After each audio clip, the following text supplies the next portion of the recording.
The store was pristine, a haven of luxury and elegance where polished floors gleamed and designer clothes hung neatly on racks. Hidden within this opulence, however, was an unseen, ugly truth that only surfaced when certain customers entered the shop. Those whose skin color didn't fit the conventional expectations were often met with cold stares, curt responses, or subtle but unmistakable signals that they didn't belong.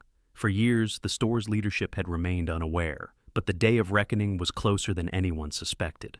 At the head of this retail chain was Marcus Haywood, a visionary leader known for his keen business acumen, unwavering integrity, and commitment to fairness.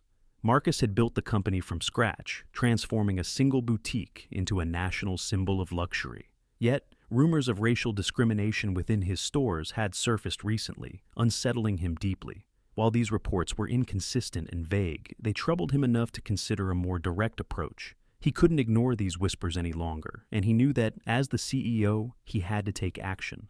His employees respected, even revered him. They knew him as a fair but no-nonsense boss who wouldn't tolerate disrespectful behavior. However, Marcus suspected that if he walked into his own store as himself, the employees would be on their best behavior, and he would see only the polished surface, not the murky undercurrents of prejudice that he feared were lurking beneath. After some careful planning, Marcus devised a strategy. He would go undercover, transforming himself with the help of a professional makeup artist. His skin tone was altered to a darker shade. A scruffy beard replaced his usually well-groomed look, and his business attire was exchanged for casual, worn clothing that suggested he was just another passerby. When he finally looked in the mirror, he saw a man who barely resembled the Marcus Haywood he knew. With his new appearance, Marcus entered the store as an unassuming customer. At first, things seemed normal. He strolled through the aisles, picking up a few items, expecting that someone would approach him with a warm smile and an offer of assistance. However, that moment never came. Instead, he noticed small shifts in body language and demeanor. An employee nearby glanced at him with a subtle look of disdain before quickly turning away. Determined to understand the full extent of this behavior, he approached a tall, lanky employee named Greg. Greg sighed audibly, his face showing a faint sneer as he reluctantly stepped forward. "What do you need?" Greg's tone was flat, void of the courtesy expected in a high-end retail setting. "Does this jacket come in another size?" Marcus asked politely. Greg barely glanced at the item. With a dismissive shrug, he replied, "I don't think you can afford that. Maybe try looking at something cheaper in the sales section instead." Marcus felt the sting of Greg's words. He was stunned, not only by the comment itself, but by the ease with which Greg assumed he didn't belong. It wasn't just the words, it was the contempt in Greg's eyes. Moving through the store, Marcus encountered similar responses from every employee he spoke to. They barely made eye contact, answered him with condescension, and made it clear through their actions that he was unwelcome.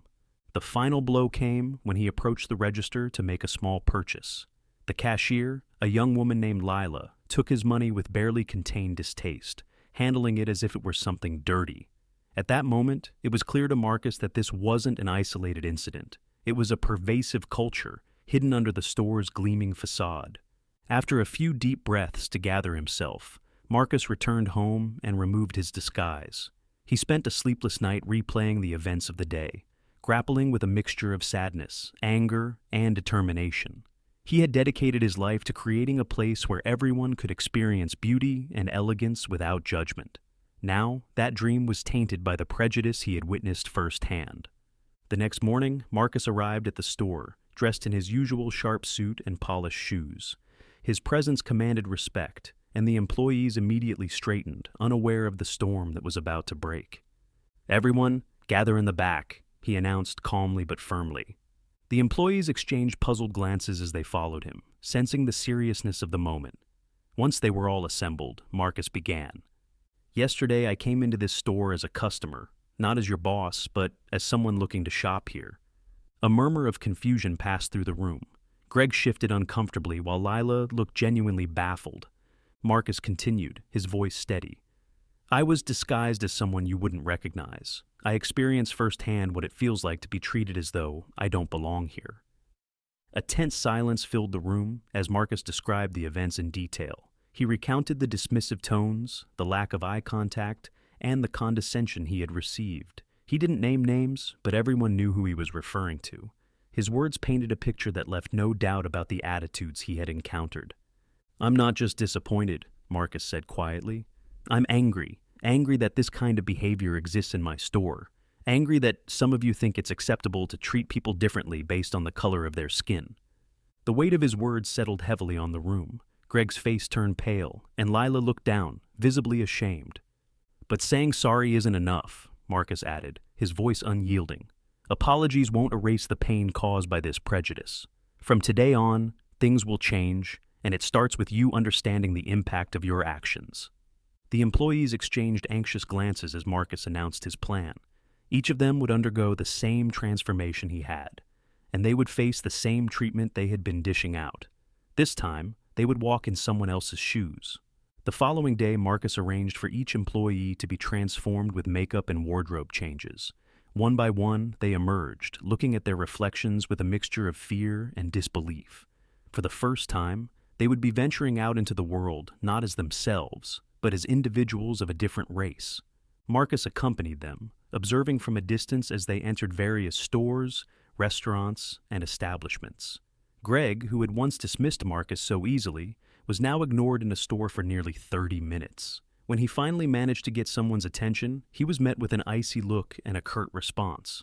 Lila, who had handled Marcus's money with distaste, was treated with similar disdain at a restaurant, where the server barely acknowledged her presence. By the end of the day, the employees were emotionally drained. They returned to the store in silence, each of them visibly shaken, their faces pale. The reality of racial bias had struck them in ways they had never anticipated. Marcus gathered them in the break room, his gaze steady as he looked at each one of them. "Now you know," he said softly. "Now you've felt it, the pain, the humiliation, the anger.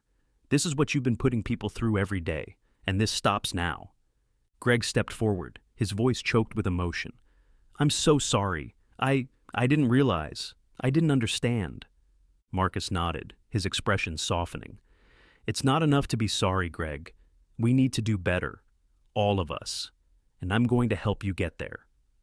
Over the next few months, Marcus led the employees through intensive training. He collaborated with local advocacy groups and diversity experts to help the staff understand empathy, respect, and the importance of treating every customer with dignity. Workshops on implicit bias, microaggressions, and empathy became a regular part of their schedules.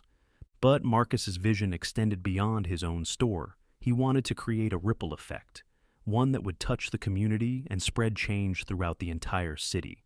So, he partnered with other businesses, offering to share what he had learned and the transformation his team had undergone.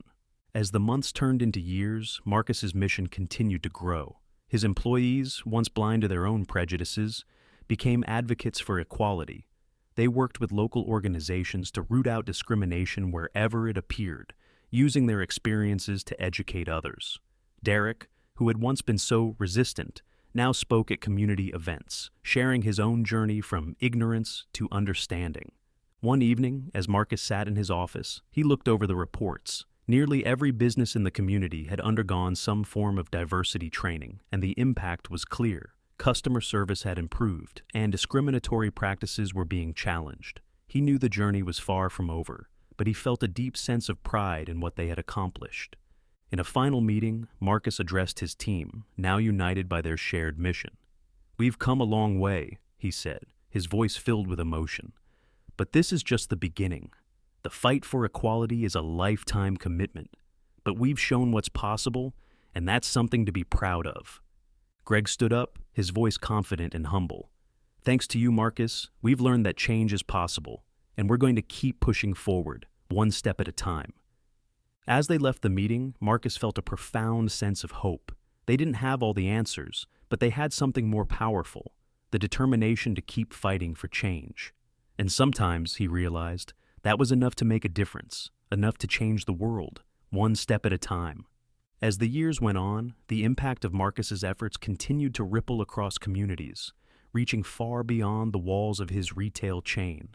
His dedication inspired a wave of change, and soon, his stores and those of other businesses served as symbols of dignity and respect. For his team, it became more than just work. It was a calling, a daily commitment to uphold and spread the values they had come to embody. Marcus often reflected on the journey. What had begun as a painful discovery turned into a powerful testament to the strength of empathy and the courage to confront injustice. He watched with pride as former employees like Greg and Lila became mentors and leaders in their own right, sharing their stories with new hires and the wider community, helping others understand that everyone deserves kindness, respect, and understanding. One afternoon, Marcus found himself back at the store where it all began. He stood quietly, watching the employees engage warmly with every customer, regardless of their background, with genuine smiles and attentive service. It was a simple scene, yet it held so much meaning, a reminder of how far they had come and how one person's commitment to justice could change lives. As he walked out of the store, he felt a deep sense of fulfillment, knowing the seeds of compassion and respect they had planted would continue to grow for generations. And with a smile, Marcus knew that while the journey for equality was far from over, they had taken meaningful steps toward a future where everyone, in every community, would be treated with the respect they deserved. In the end, Marcus's journey reminded everyone of an undeniable truth. When we choose empathy over ignorance, when we choose to see each other as equals, we begin to change the world, one small act at a time. And sometimes that's all it takes.